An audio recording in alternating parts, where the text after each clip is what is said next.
Bonjour à tous, bienvenue. Aujourd'hui, nous sommes à Barentin, chez François, pour parler d'énergie solaire.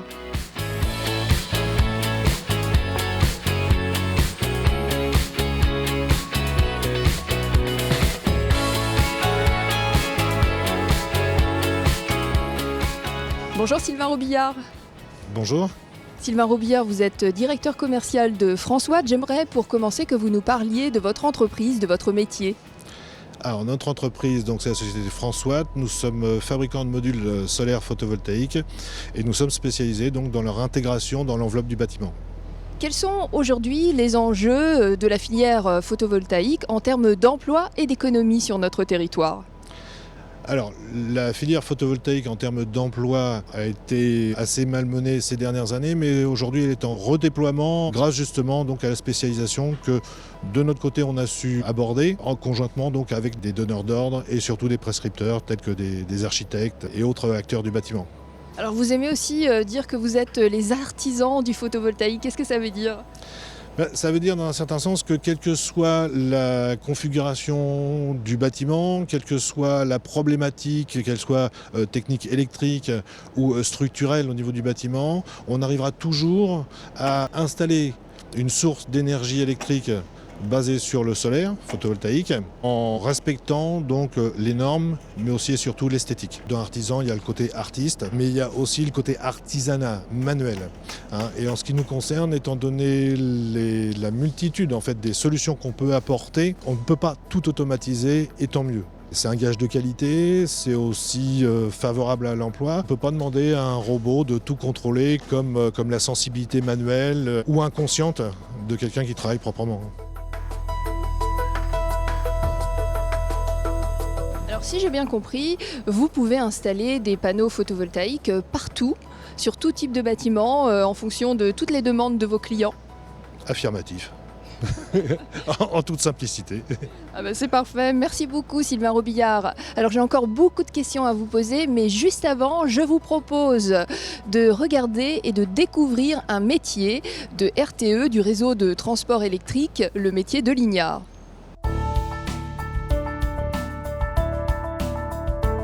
La Haute-Normandie produit environ 4 fois plus d'énergie qu'elle n'en consomme. Et nous, RTE, nous avons en charge d'acheminer l'énergie produite dans les centres de production comme Paluel et Penly pour les centres nucléaires sur la région, vers les bassins de consommation en ville ou les bassins industriels, comme on en a le long de la vallée de la Seine.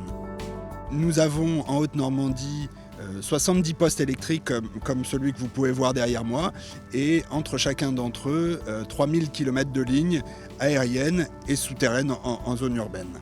Donc là maintenant c'est le premier métier. Les deux autres grands métiers de RTE sont l'exploitation. L'exploitation, c'est assurer en temps réel l'équilibre entre la production d'électricité et la consommation. Le troisième grand métier de RTE, c'est le développement et l'ingénierie, c'est-à-dire notre capacité à construire le réseau du futur et à réhabiliter toutes les infrastructures qui vieillissent avec le temps. Le métier de lignard consiste à faire des vérifications tout au long de l'année de tout notre réseau et de réparer tous les défauts, accidents qu'on peut rencontrer, et il y en a beaucoup. Que ce soit remplacement d'un pylône, remplacement d'une chaîne d'isolateurs abîmée par la foudre ou nombreux câbles comme ça qui sont abîmés, où on remplace des tronçons de câbles. C'est un peu savoir tout faire sur le réseau. C'est assez varié en fait. Aujourd'hui on assiste à une opération de séparation de lignes. Un agent est monté avec une ligne de vie pour sa sécurité, pour être attaché donc. Ensuite on a procédé à une vérification d'absence de tension pour s'assurer qu'il n'y a plus de courant du tout dans la ligne. On a mis cette ligne à la terre, on l'a reliée électriquement au pylône pour s'assurer qu'il n'y a plus du tout de courant dans cette ligne. Ensuite, on procède au dépontage de la ligne. L'objectif de cette opération, c'est de séparer l'ouvrage à ce pylône pour pouvoir construire un bâtiment sous la ligne qui se trouve un peu trop près et en même temps de réalimenter l'autre ligne pour nos clients. C'est toujours un hasard de devenir lignard parce que quand on est petit, on n'y pense pas. Ça vient comme ça, quoi. On tombe dedans petit, quoi. C'est d'utilité publique et puis voilà, quoi. C'est notre métier, on aime ça et c'est quelque chose qui n'est pas donné à tout le monde, quoi. Sur les plus hautes hauteurs, on est à 127 mètres. Ça, ce pylône-là, c'est une petite opération pour nous, mais c'est vrai qu'ici en Normandie, on a vraiment des très grands pylônes, surtout notamment sur les traversées de Seine. Et quand on travaille là-dessus, c'est vraiment pas donné à tout le monde, quoi. Voilà.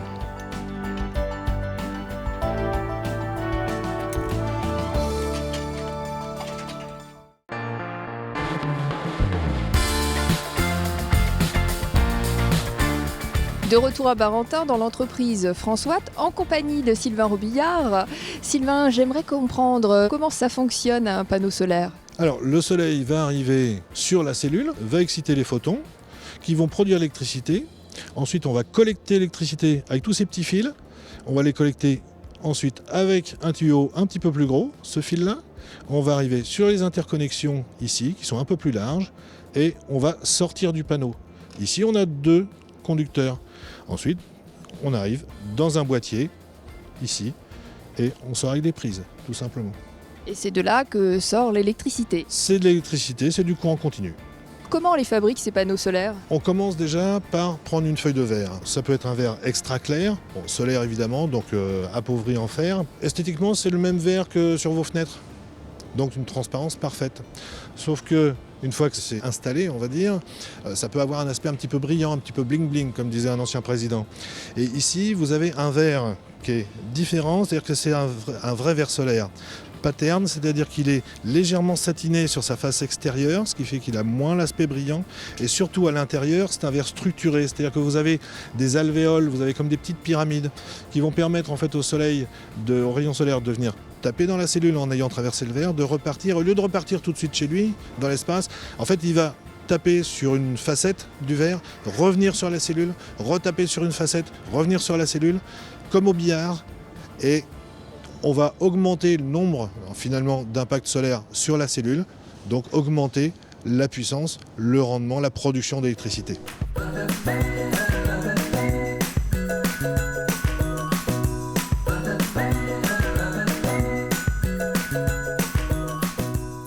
Sylvain, comment on dit? On dit un panneau solaire ou un panneau photovoltaïque? On peut dire les deux, mon capitaine. Ici, vous avez les deux. D'un côté, vous avez le solaire photovoltaïque, donc celui qui produit de l'électricité. Et à l'arrière, en fait, vous avez un échangeur inox qui vous permet, par la circulation d'un fluide caloporteur, de faire l'eau chaude sanitaire dans la maison. Vous avez les deux, l'électricité et l'eau chaude. Ah ben c'est pratique. Un panneau solaire, ça a une durée de vie de combien d'années? Tant qu'il n'est pas cassé, il fonctionne. Alors, je vous parle d'un temps que les moins de 45 ans ne peuvent pas connaître.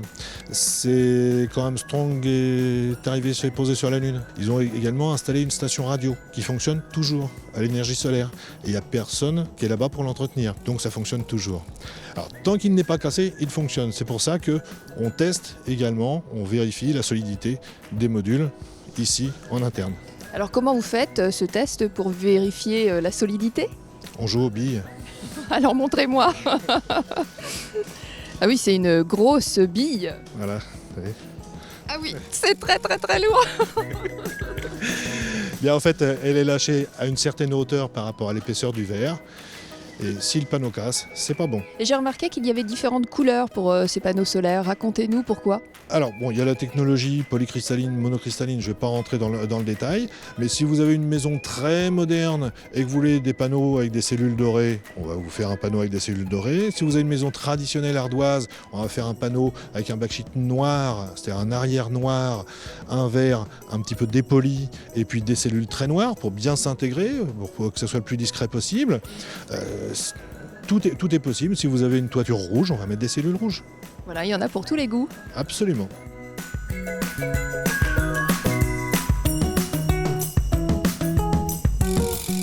Sylvain, l'énergie solaire, est-ce qu'on peut en bénéficier toute la journée? Alors oui, dès qu'il fait jour, il y en a. Après, si c'est dans le cadre de l'autoconsommation, c'est-à-dire consommer sa propre énergie solaire, oui, c'est possible. Mais le bâtiment lui-même, étant donné que nous, on est spécialisé dans l'intégration au bâti, le bâtiment ne va pas suivre le soleil. Alors, il existe des systèmes qu'on appelle des trackers qui sont là pour suivre le soleil du matin au soir de façon à avoir le plus possible d'énergie le matin et le soir au moment où il y a le moins de soleil. Donc le tracker va suivre le soleil dans sa course tout au long de la journée. Eh bien, c'est ce que je vous propose tout de suite de découvrir dans l'entreprise Timson à Évreux. Merci Sylvain. Merci. Alors la société Timson est une filiale de l'entreprise RTI à Évreux, de la société Tim Réseau qui s'occupe d'électrification urbaine et rurale et de la société SDF au Havre qui construit et met en œuvre des centrales solaires de grande dimension.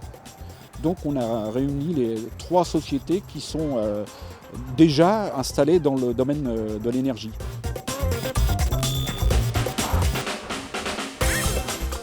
On a développé le tracker solaire avec la société RTI notamment, qui a déposé le brevet de la motorisation de lignes de tracker par l'intermédiaire de 2 câbles. Cette caractéristique de motorisation permet d'avoir une seule motorisation pour une grande ligne de tracker solaire. Le tracker solaire, en suivant la course du soleil du matin au soir, va pouvoir nous permettre de faire des gains de production d'énergie de l'ordre de 25% dans le nord de la France jusqu'à 40% dans le sud par rapport à des panneaux installés de manière fixe.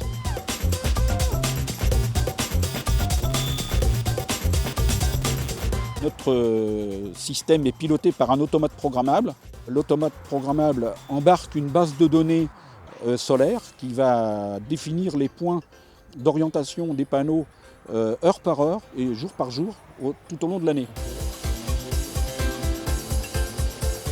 Bien évidemment, le matin, quand l'éclairage est très rasant, les panneaux solaires, les trackers, vont se faire mutuellement de l'ombre. Donc pour éviter ce phénomène-là, notre automate va calculer le point d'ombre qui va être nul. Et donc on appelle cela la fonction backtracking. Suivi solaire est calculé grâce à un logiciel qu'on a développé en interne chez RTI qui permet d'optimiser l'angle d'orientation des panneaux en fonction du moment, de la journée et de l'année.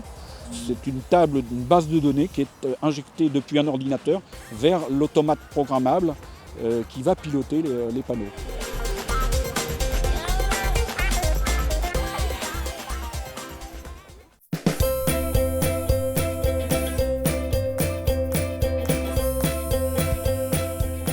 C'est la fin de votre émission, j'espère que ça vous a plu. Je vous dis à très vite pour un prochain magazine.